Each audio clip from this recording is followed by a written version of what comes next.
everyone, welcome back to Shop Dog Fabrication. So today, as you saw in the thumbnail, we're going to talk about switching your car over to LED bulbs. It's actually pretty easy. It's not that expensive. I think I've got like 20 bucks in the electronic flashers because on my car I needed two. I've got a 1970 Dodge Start Swinger. Now on your Ford or GM or whatever else you're driving, you may need one or two, all depends. With the electronic flasher, you'll need to make sure you attach a ground for that, and there's a wire that comes off of it as well. It's pretty easy. Like I said, I think in the bulbs I might have like 50 bucks in bulbs as well, 40 or 50 in those, about 20, so about 60, let's say between 60 and $80. You can switch your whole car over to LED bulbs. So what's the advantage of doing it, right? The advantage that I think is the bulbs are much brighter, especially like brake and tail light. I'll do a little walk around where I'll turn off all the lights in the garage. Now, granted, it's somewhat daytime out, so the garage won't be completely dark, but you'll get a really good idea of how bright they are, even at like the side marker lights and stuff. So I think it really does make a difference. And also it takes the draw or, a load off the, your old vintage charging system, and the wiring as well. So it helps that standpoint too. So those are a couple of advantages to doing it. So with that said, let me kind of flip the camera around, at least on my Mopar here, and I'll show you where they're located from the outside of the dash. The one over by the cigarette lighter, I can kind of show you underneath it. On the driver's or on the left side of the steering column was where the other one's at. I really can't show you that just because there's just so much stuff up in there and in the way. But I can point to at least where it's at. And then I'll kind of show you some of the different bulbs that I bought versus the original ones. I've got a little picture and video of that. Like I said, then I'll do a little walk around of the car. So let me flip the camera around here real quick, show you on the dash where they're at, and then set up the other stuff and kind of show you that.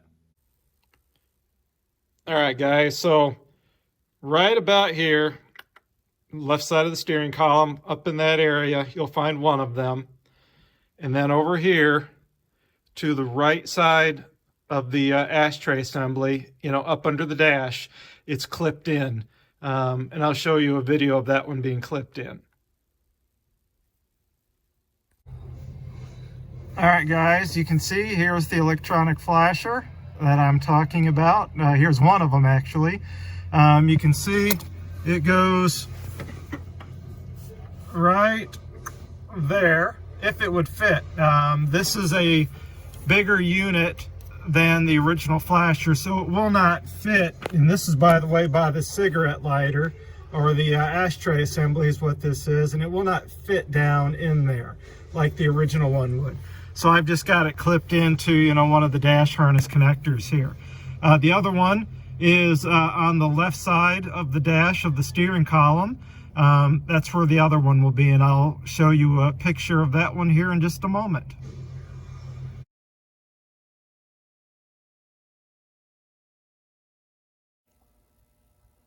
All right, guys, so here is just an example of a few of the bulbs that I put in my car. So you can see here's the yellow 2057s that were kind of the running lights in the front grille. Obviously, here's the 1157s, more the stop turn. Here's the 1156, like reverse, that kind of stuff. Here's the 1895s, which are like the side markers. And then here's the 158, which are my dash bulbs. So I went with the flat, and you can see here is one of them put in the little thing here, little holder. So these are the bulbs I chose to go with. I picked these up off eBay, like in 10 packs for like $8-10 for a pack. I figured, granted, I don't need them all, but if there was one or two bad ones in the batch, just because you just never know, it gave me plenty. You can see there's how the ones I purchased came in packaged. They're in sealable packages. These are the yellow ones, for example. Here's like the 1895s right here. These are the, I believe these are the 1090, yeah, these are the 1156s, sorry, right here. And these should be the 1157s. So these are the ones that I ordered, you know, for my Mopar. Obviously, you know, pay attention to what you're buying and what you need for your application. But this is just an example of the bulbs. So what I'll do is I'll shut the garage lights off here in just a minute.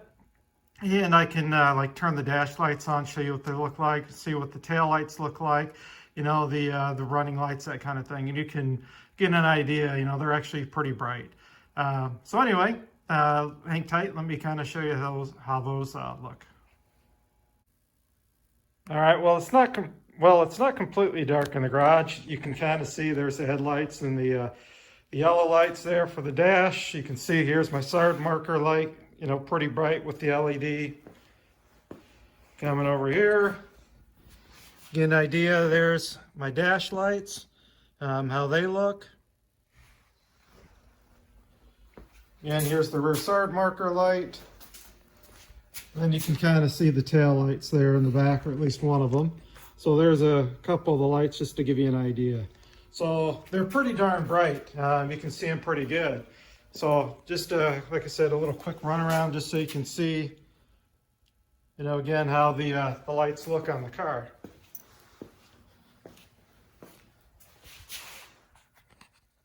Hey guys, I hope this video helped you. With your decision, if you want to switch over to LED lights, it's pretty easy.